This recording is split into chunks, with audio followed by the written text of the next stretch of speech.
Cristo, nós temos a olha para a cruz de Cristo, nós temos a tendência de achar que a gente vale muito, porque afinal de contas Ele deu a vida por mim. Mas quando eu olho para a nojeira do pecado que me habita, eu percebo quão grande é o amor dele. Por isso que fé cristã e ambiente eclesiológico, ambiente de igreja, deveria ser um ambiente das pessoas mais humildes da terra. Porque eu sei o quanto Deus me perdoou. Você sabe, só você sabe as maldades e malícias que passam pela sua cabeça. No Sermão do Monte, Jesus por várias vezes disse: ouvistes o que foi dito, versículo 11, capítulo 5 de Mateus. Não matarás. Eu não estou matando. Mas eu porém vos digo, quem odiar o seu irmão já pecou. Não importa o que você faz, importa agora quem você é. Ouvistes o que foi dito, não adulterarás. Eu não adultero, mas se você olhar para a mulher com um sentimento impuro, você já pecou, porque não é mais o que você faz, agora é quem você é. Há uma anomia que quer te governar nessa hipocrisia de que você não faz, mas carrega dentro de você toda a sujeira. E o ambiente da igreja é o pior de todos, porque isso aqui é uma festa de hipocrisia, todo mundo bonito, eu aqui bonitinho, você também, tomamos um banho, passou gel no cabelo, mas só Deus sabe o tamanho da tranqueira que eu e você somos.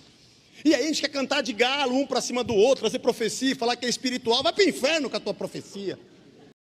Talvez você tenha que examinar a sua vida e dizer: Deus, eu estou abusando da tua graça e da tua misericórdia, até quando o Senhor vai ter paciência de mim? Talvez relacionamentos que você precise terminar. Talvez assuntos que você tem que colocar em ordem na sua vida pessoal, familiar, financeira, sexual. Talvez esse namoro aí que precisa ser colocado em ordem diante de Deus. Não abuse da paciência de Deus. Ele é misericordioso e compassivo, mas até um ponto. Até um ponto. Amém? Por que os demônios não têm perdão? Você já parou a pensar nisso? Aquela rebelião toda que aconteceu, que os caras rebelaram, eles não têm perdão. Por que Deus não poderia perdoar os demônios? Bom, vocês quiserem aí, mas vou dar uma moral pra vocês. Porque eles pecaram no estado eterno. O que é o pecado eterno? No espírito. O espírito não morre, o espírito é eterno. Então, como eles pecaram no espírito, eles tornaram-se pecadores eternos. Mas você não é um pecador eterno, porque você tem um corpo. Então o seu corpo é a válvula de escape que Deus fez para você não se tornar um pecador eterno. Para quando você pecar, você ser perdoado. Para quando você pecar, você recorrer a Deus, que é o único que pode perdoar pecados. Ele não podia ter criado a gente sem a opção de pecar? Seria mais fácil, o mundo seria perfeito. Eu não sei de onde você tirou essa ideia, mas faz isso com o teu filho. Tranca ele numa sala até ele fazer 18 anos sem ter contato nenhum com o mundo, porque você quer preservá-lo para ele não ter a chance de errar.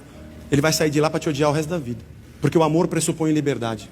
Se eu só tenho a opção de estar com você, eu não te amo, eu estou preso. A liberdade do pecado é demonstração do pleno amor de Deus, que depois de te criar, te dá a liberdade de escolher a vida sem Ele, que foi o que o homem fez. Fazendo isso, o homem morre. Por isso que no meio da história, Cristo aparece para dizer: prestem atenção, era para vocês serem assim, mas vocês estão assados. É hora de vocês voltarem. Eu sou o caminho, eu sou a verdade, eu sou a vida. Por isso nos convertemos, por isso somos cristãos. Porque entendemos o grande amor de Deus. Se Deus fosse apenas criador e nós não tivéssemos a chance de pecar, nós conheceríamos parcialmente Deus. Estaríamos aqui louvando porque Ele nos criou. Mas no momento em que Ele nos dá a oportunidade de escolher uma vida sem Deus, e morremos na nossa escolha, e ao invés dele permitir que a gente morra, Ele vem e morre no nosso lugar, que essa é a cruz, esse é o símbolo da cruz. Ele está devolvendo aquilo que você não tinha mais. E Ele está pagando com a vida dele o que você deveria pagar com a sua. Ele está mostrando um outro lado da sua identidade, o lado misericordioso, o amor e a graça. Além de eu amá-lo porque Ele me criou, eu o amo porque eu estava morto pela minha própria vontade e pecado, e Ele veio me resgatar. Você perguntar para um crente: e você? Por que você é salvo? Bom, sou um pecador, não mereço ir para o céu, não sou digno, e tudo que eu faço é trapo de imundícia. É só pela fé, e pela fé somente. Eu vou para o céu baseado nos méritos de outro. Nada trago em minhas mãos. É o publicano e o pecador batendo no peito: tem compaixão de mim, pecador. É aquele que não é arrogante, é aquele que que sabe da sua insignificância. A lógica do reino de Deus é oferecer a outra face. Alguém está afim? A lógica do reino de Deus é chorar com quem está chorando, não dar um bico em quem está chorando. Alguém quer? A lógica do reino de Deus é perdoar e orar pelo seu inimigo. Alguém quer? A lógica do reino de Deus é amar quem te persegue. Você está afim? Só morrendo para nós mesmos é que nós conseguimos fazer uma grande injustiça. Porque essa mesa aqui, ó, é uma baita de uma injustiça. Só que está tudo errado isso aqui. O homem disse não para Deus. Destrói a sua vida, destrói o outro, destrói a terra. Sabe o que ele merece? Bomba. Aí vem Deus e comete uma baita injustiça. E diz, não, vocês vão ser meus filhos. Eu vou derramar o meu sangue por vocês e eu convido vocês para minha mesa. Aí eu venho e falo, você não pode fazer isso, pô. Aquele cara é um salafrário, aquele não sem vergonha, aquele lá, ele não merece isso. Só tem que dar para ele o que ele merece. E Deus olha para mim aqui na mesa e fala, ué, você também não merece. Eu não faço o bem para vocês porque vocês merecem. Eu faço o bem porque eu sou o bem. Eu não sei fazer outra coisa. Isso é uma injustiça. A injustiça do pecado, a maldade, o abuso, as ilegalidades, as violências, só podem ser vencidas com uma outra injustiça. A injustiça da graça, a injustiça do perdão.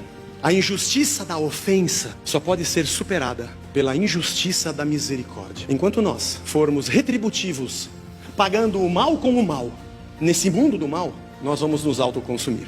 Até o dia em que nós, pelo menos, que de alguma forma nos dizemos cristãos, retribuirmos o mal que vem com o bem. Eu me lembro de uma vez que eu estava passando um momento de muito aperto e as coisas não estavam dando certo. Mais ou menos como a nossa vida normal aqui no Brasil. Mas eu estava assim meio em luta com a minha fé. E por acaso eu li um texto. Olha que besteira que eu fui fazer. Fui ler o Evangelho. E Jesus tinha mandado de 2 em 2, 70 discípulos, 35 duplas. Não eram só os 12, era um ambiente um pouco maior. Para irem de casa em casa anunciando o reino e levando o reino. E quando eles voltam dando pulo dessa altura, dizendo, teve gente curada. E você, na casa que eu bati, aconteceu um fenômeno. E o povo, aleluia. E você? Ali você nem sabe, o fogo acendeu, o bicho pegou, foi um monte de milagre. E Jesus ficou assim, é mesmo, é? E aí Jesus fala um negócio que joga uma água fria na fervura. Jesus cortou o barato dos caras. E disse, não, fica feliz não. Não fiquem felizes porque vocês viram sinais. Fiquem felizes porque o nome de vocês está escrito nos céus. E eu estava naquela situação difícil, eu li esse texto, e eu falei, não, Jesus, me desculpe. Você não sabe o que é conseguir um dia uma vitória e voltar contando o que você conseguiu. É bom demais, pô. Agora você vai cortar o nosso barato, dizer que isso não é legal, que não é motivo de alegria, que não é pra gente dar pulo porque a gente viu um sinal. Mas foi naquele dia que eu entendi que vai ter dia que eu vou sair e vou voltar sem nada. E vai ter dia que eu vou lutar e não vou conseguir ganhar.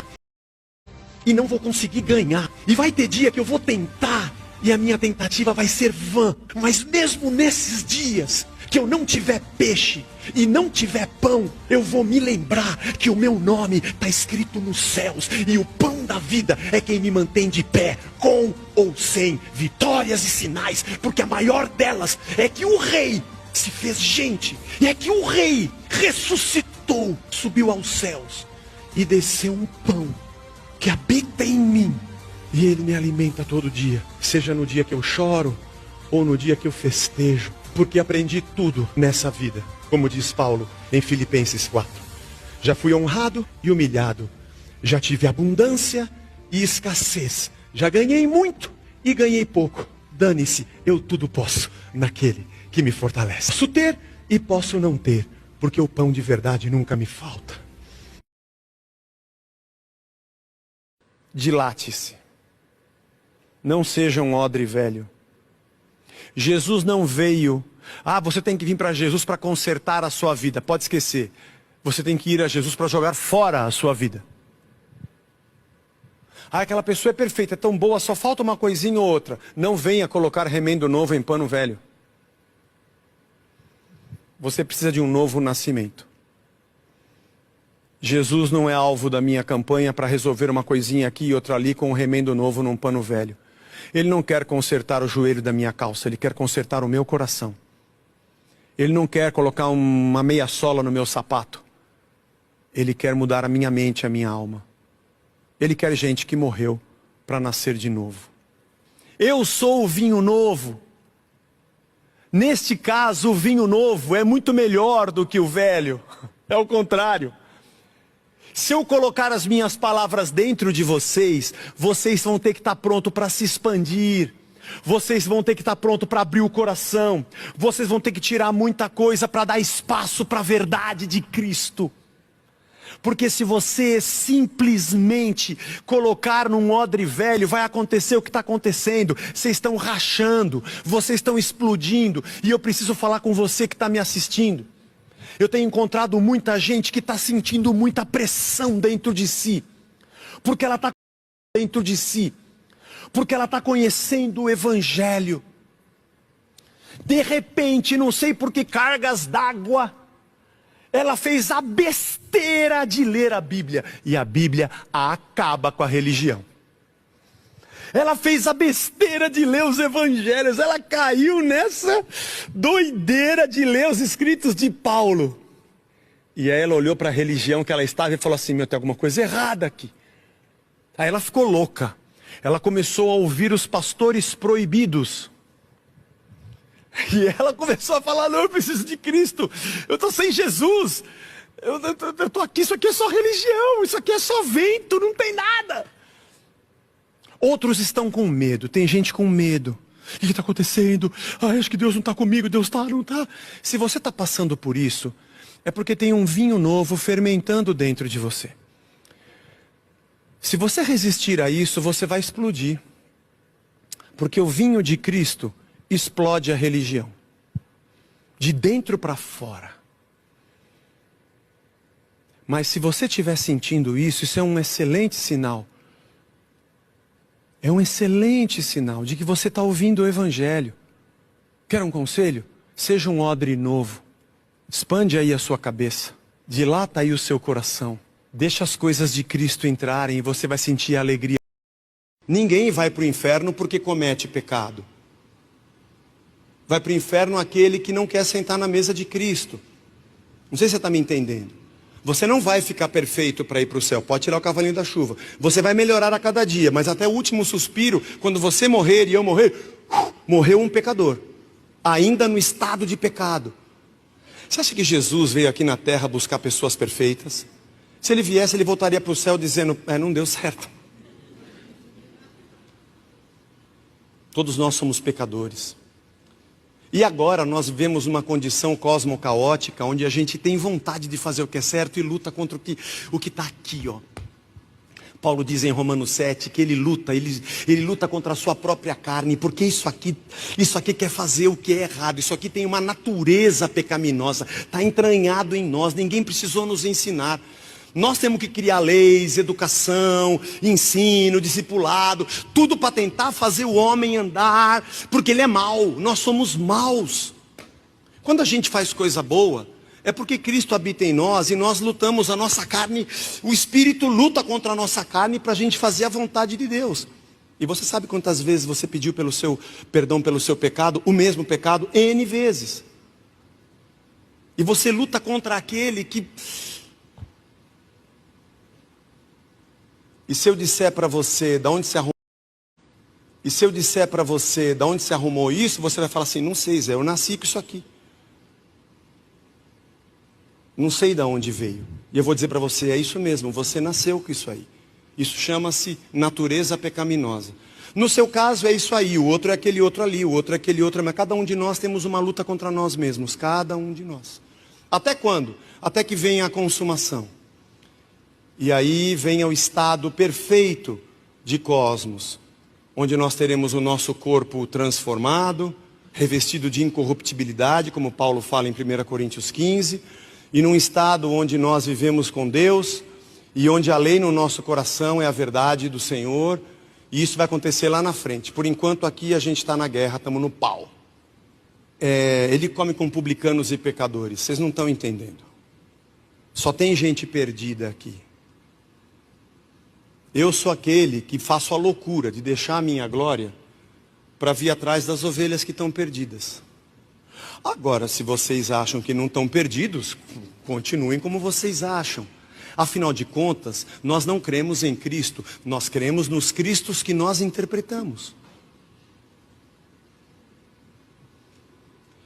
Muita gente me pergunta assim, Zé, lá na Casa da Rocha, você fala sobre esse assunto, aquele assunto, por que você não prega sobre isso? Por que você não prega sobre aquilo? Porque eu não prego sobre nada, eu prego o Evangelho. Como é que a carne vai aceitar Jesus Cristo? Pensa agora num grande Facebook celestial que você vai lá e clica na figura de Deus e status, inimigo. Deus tem sua lei, Deus tem sua vontade e o seu querer.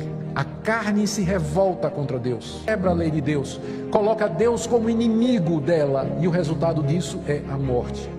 A minha natureza carnal, ela me coloca em inimizade contra Deus. Esse é meu status. A inclinação da carne nunca é obedecer a Deus, nunca é se sujeitar a Deus. Deus diz, não mentirás, a carne quer mentir. Deus diz, não adulterarás, a carne diz, eu quero a imoralidade, eu quero a fornicação, eu quero viver na impureza, eu quero chafurdar na pornografia. Mas a lei de Deus está dizendo, seja puro. Não, mas ninguém vai me dizer o que fazer, eu sou livre, eu faço o que eu quiser. É por isso que a gente diz que o homem natural, no estado em que ele existe, se você der a ele a escolha do Evangelho, escolha, se arrependa e creia, ele não pode fazer. Como é que a carne vai se arrepender dos seus pecados e receber Jesus como Salvador, se ela é inimiga de Deus, está em revolta contra Deus e contra o seu Cristo? É claro que Deus tem que vir primeiro, Deus tem que abrir o coração, iluminar a mente, tocar, regenerar o homem, para que ele possa se arrepender e crer. A carne não se converte, a carne não escolhe a Deus, ela não se arrepende. Se Deus não tiver misericórdia de você, você vai morrer em rebelião contra Ele. Por mais religioso que você seja, vindo à igreja, cantando no coral, pregando desse púlpito, você vai para o inferno.